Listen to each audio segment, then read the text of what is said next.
Hello students, मैं संदीप खरे। आगे बढ़ते हुए आज आपको सिखाने वाला हूँ ये चौथा क्वेश्चन। इसके पहले हमने 3 क्वेश्चन ये जो हैं ये हमने क्रम से कर लिए हैं। अगर आप क्रम से गणित को पढ़ना चाहते हो तो डिस्क्रिप्शन में प्लेलिस्ट की लिंक है। चौथा क्वेश्चन हम अलग से लिख लेते हैं, ठीक है, फिर उसके बाद इसको हल करेंगे। तो यहाँ पे हमने क्वेश्चन लिख लिया है। अब इसमें हमें क्या करना है, a1/a2, b1/b2 और c1/c2 के मान निकालने हैं। तो देखो कैसे निकालेंगे। सबसे पहले जो समीकरण हमें दिए रहते हैं हम उनको लिखते हैं। तो यहाँ पे हम लिखेंगे दिए गए रैखिक समीकरण युग्म, ठीक है। तो इस तरीके की हेडिंग डालना है सबसे पहले।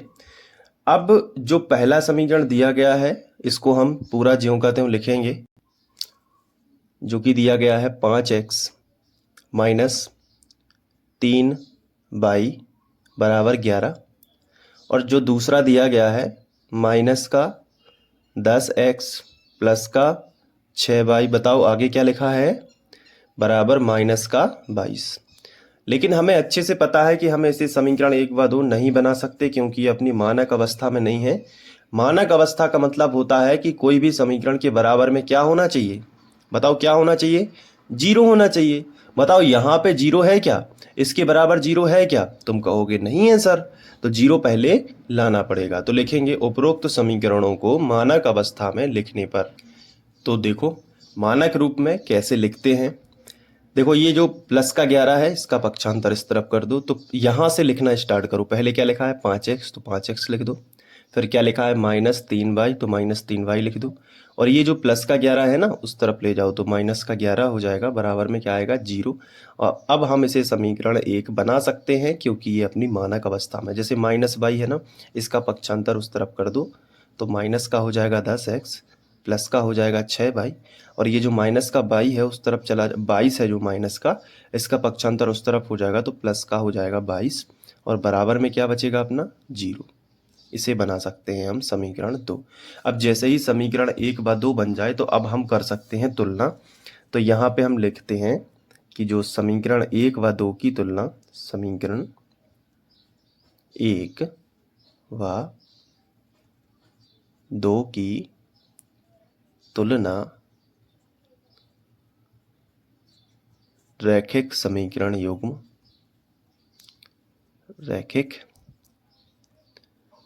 समीकरण युग्म, और हम उसको समीकरण को लिखते हैं ax plus by plus c बराबर 0, तथा फिर से लिख देते हैं यही ax plus by plus c बराबर 0 से करने पर हम ऐसा लिखते हैं, ठीक है।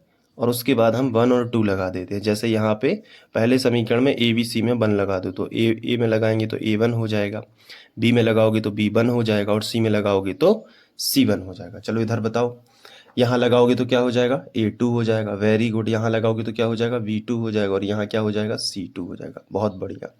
अब तुलना करने पर ये फॉर्मेलिटी के लिए भाषा लिखी है, यहाँ हमें सीधे सीधे डायरेक्ट दिखते हैं।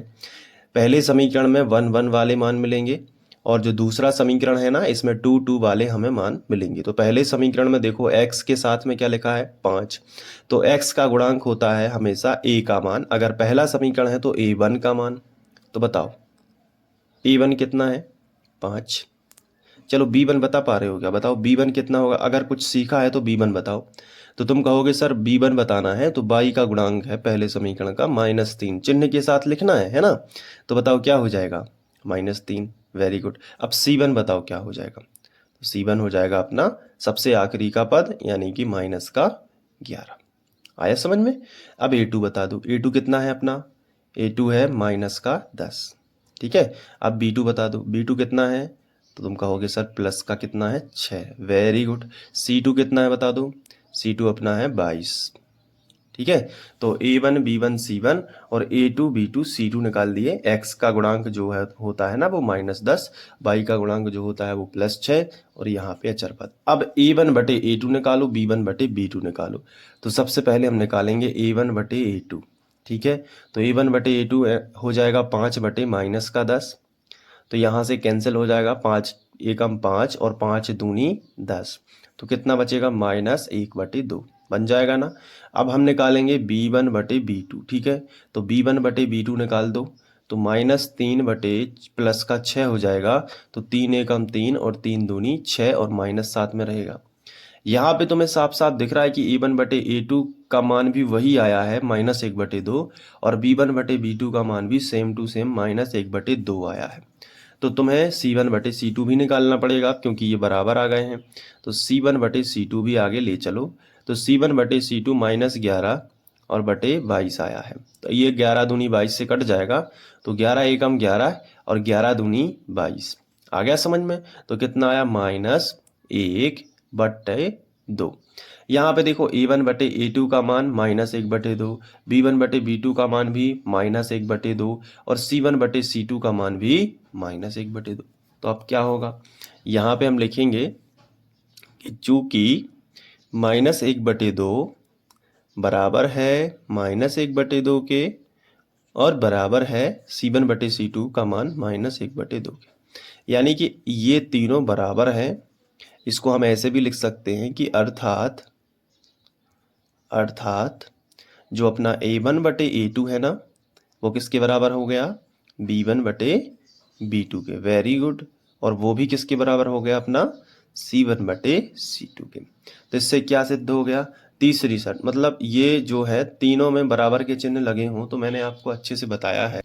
ये देखो, ये वाली शर्त है कि जब तुम्हें मिल जाए A1 बटे A2 बराबर B1 बटे B2 बराबर C1 बटे C2, यानी तीनों बराबर मिल जाए, तो रेखाएं कैसी होती हैं, समपाती, मतलब एक रेखा के जस्ट ऊपर से ही दूसरी रेखा होगी।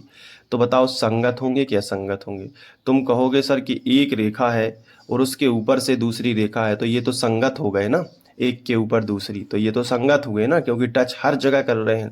तो ये तो बहुत गहरी दोस्ती हुई। पिछले सवालों को यदि आपने डिटेल से समझा है, प्लेलिस्ट से आप पढ़ रहे हो, तो आपको क्लियर समझ में आ रहा होगा कि ये संगत क्यों है। ठीक है, तो ये संगत है।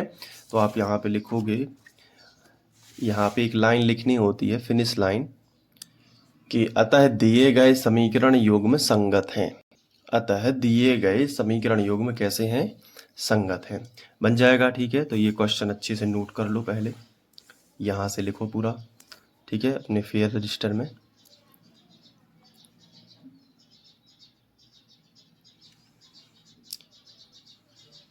और ऐसे ही सवाल देखना चाहते हो ना, तो बस डिस्क्रिप्शन में जाओ, प्लेलिस्ट की लिंक मिलेगी, उससे आप प्लेलिस्ट को फॉलो करोगे। एक एक सवाल बहुत अच्छे से बनने वाला है, ठीक है। और कोई डाउट हो तो बताना। वीडियो अच्छा लगा हो तो लाइक कर देना और अपने संदीप सर को सपोर्ट करना, ताकि मैं भी आपके लिए कुछ इंटरनेट पर कर पाऊँ। आगे बढ़ते हैं और इसका जो बचा हुआ सवाल है उनको भी करते हैं। तो प्लेलिस्ट में क्रम अनुसार देख लेना। Thank you.